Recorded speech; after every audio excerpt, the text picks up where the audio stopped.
साम्राज्य, सामान्यांचा असामान्य आवाज।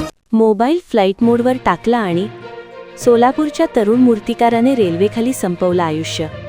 सोलापूरच्या मातीत गणपतीची देखणी रूपं घडवणारा तो तरुण नियती आपल्या आयुष्याचा खेळ असा अर्धवट मोडेल असं कोणालाही वाटलं नव्हतं। नवीन मिठ्ठा, वय अवघं 24 वर्ष।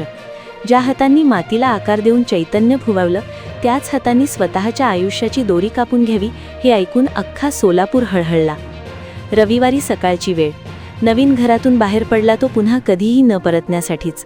दुपारी 4:30 नंतर त्याचा फोन फ्लाईट मोडवर गेला आणि त्याच्या कुटुंबाच्या काळजाचा ठोका चुकला। आई डोळ्यात प्राण आणून वाटेकडे बघत होती, पण नवीनच्या मनात नैराश्याचा अंधार इतका दाटला होता की त्याला घराचा प्रकाशही दिसेनासा झाला। रात्री 10:30च्या सुमारास टिकेकरवाडी ते होटगी दरम्यानच्या रेल्वे रुळावर एका तरुणाचा छिन्न विच्छिन्न देह सापडल्याची बातमी आली आणि मिठ्ठा कुटुंबावर आभाळ कोसळलं। अधुरी स्वप्न आणि मातीचा गंध। नवीन अविवाहित होता, स्वप्नांनी भरलेलं वय होतं। घरात आईसोबत राहून तो मूर्तिकलेचा वारसा जपत होता। कलेच्या जगात रमणाऱ्या या तरुणाला कोणत्या गोष्टीने इतकं ग्रासलं होतं की त्याला मृत्यू जवळचा वाटला। यापूर्वीही त्याने एकदा आत्महत्येचा प्रयत्न केला होता। जणू काही काळ त्याला वारंवार साथ घालत होता। तेव्हा मित्रांनी त्याला मृत्यूच्या दाढेतून परत आणलं, पण यावेळी मात्र नियतीने त्याला संधीच दिली नाही।